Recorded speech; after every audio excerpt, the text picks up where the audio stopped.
मेरा नाम रिजवाना शेख है।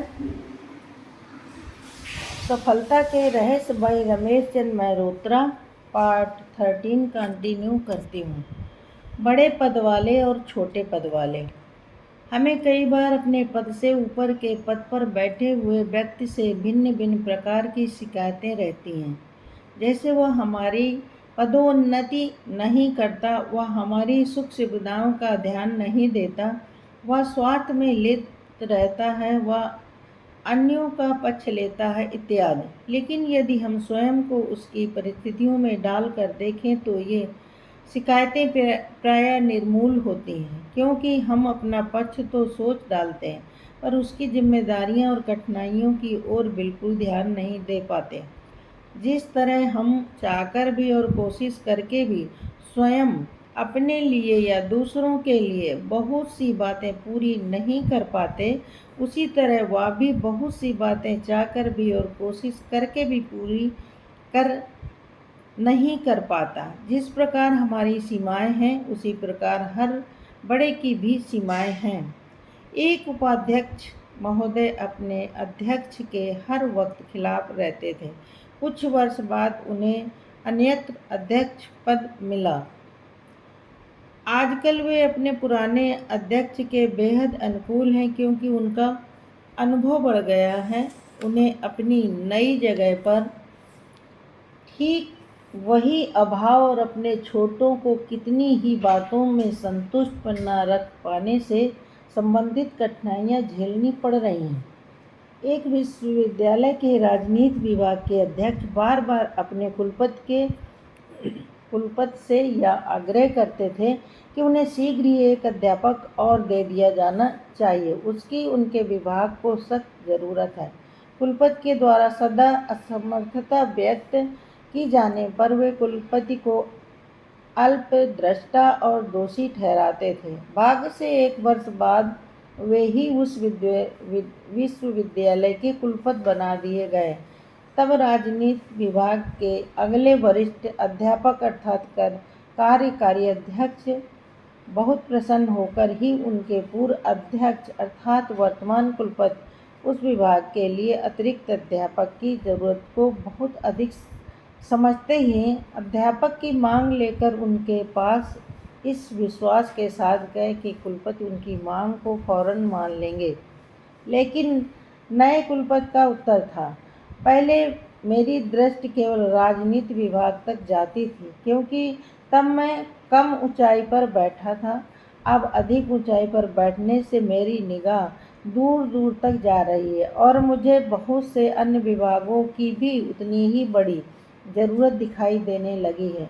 यदि मैं केवल राजनीति विभाग को अध्यापक दे दूंगा तो उचित नहीं होगा। इस घटना से यह सिद्ध होता है कि बड़े पदाधिकारी की जिम्मेदारियां भी बड़ी होती हैं और उसे ज़्यादा बड़े क्षेत्र की ज़रूरतें देखनी होती हैं। साथ ही उसे बड़े पैमाने पर आलोचनाएं और गालियां सहनी पड़ती हैं। घर के बड़े को ही सब ओर की चिंता रहती है। वह कहाँ से पैसा लाए, कैसे गाड़ी खींचे, कहाँ कटौती करे, किसको नाराज करे और किसकी बात कहाँ तक माने। वह सभी बच्चों आदि की इच्छाएं पूरी करना चाहता है, सबका भला सोचता है, सबकी मांगों की पूर्ति की इच्छा रखता है, बशर्ते वह अंदर से बड़ा हो, पर ऐसा वह पूरी तरह से कर कभी नहीं पाता। छोटे समझते हैं कि बड़ा उन पर राज करता है, जबकि बड़े को सर्वदा प्राथमिकताओं के सहारे जीना पड़ता है।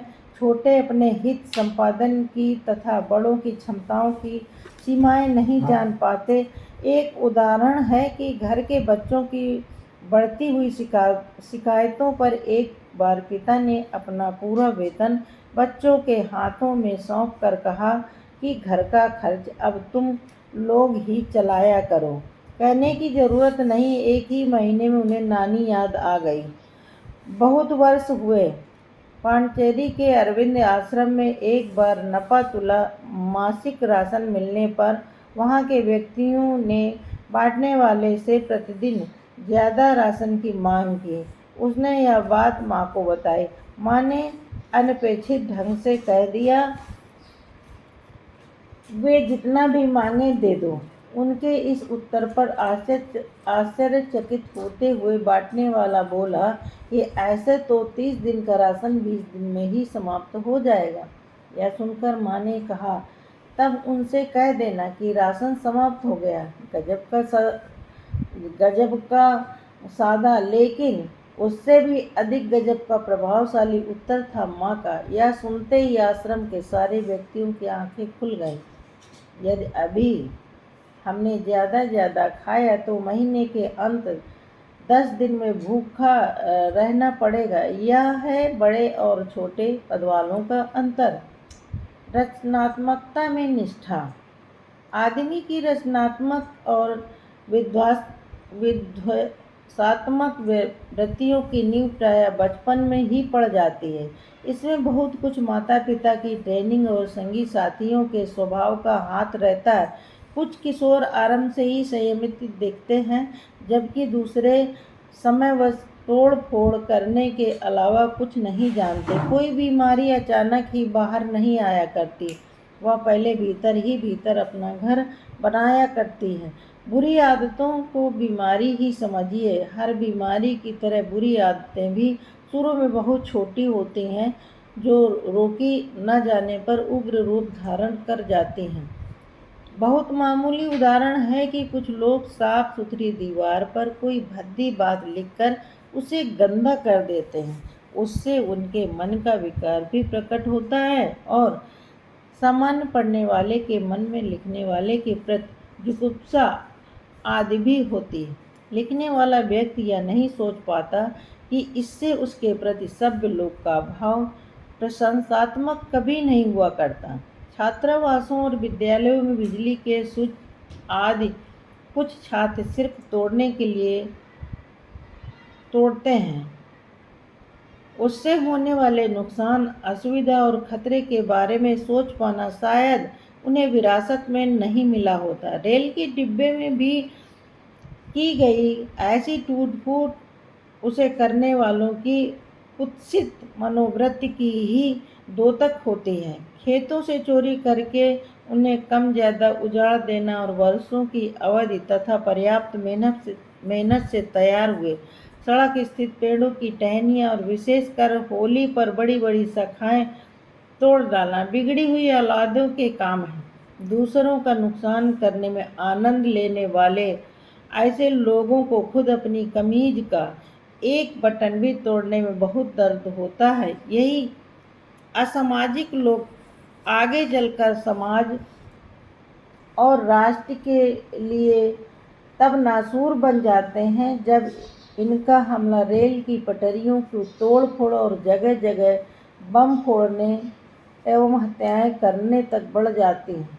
बचपन का छोटा सा चोर सह मिलने पर आगे चलकर डाकू बन जाता है। यदि बदनाम छात्र नेता राजनीति में चले जाते हैं तो वहाँ भी वे बदनामी के ही दायरे में हाथ पैर मारा करते हैं।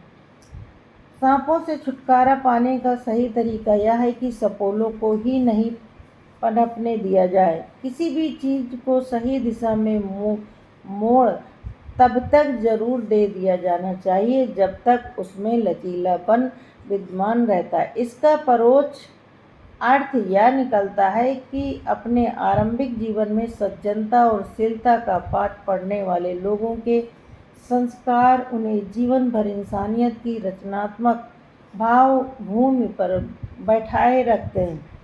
जिसने शुरू से ही अच्छी भाषा और अच्छे व्यवहार पर अधिकार कर लिया हो, उसे आगे चलकर उससे संबंधित गलतियों के जाल में फंसने की स्थिति नहीं झेलनी पड़ती। रचनात्मकता और विध्वंसात्मकता का संबंध हर घर से है, अड़ोस पड़ोस से है, देश विदेश से है। कहावत है कि चैरिटी घर से ही शुरू होती है। जो आदमी घर में संबंध अच्छे रखना जानता है, वह बाहर भी उन्हें अच्छा रख सकता है। प्यार ही प्यार को उपजाता है। सबको पता है कि शक्कर डालने से चीज़ मीठी होती है। अब अगर नींव के रूप में ही इन बातों का प्रशिक्षण और अभ्यास घर घर में होने लगे तो आदमी के चरित्र के मजबूत होने में कोई संदेह नहीं रहे। अंत में बचपन की आदतों से आगे के जीवन के संबंध को एक बार फिर इन शब्दों में दोहरा लिया जाए कि निर्माण के लिए ऊपर की ईंटों का नीचे की ईंटें ही आधार बनती हैं। Thank you.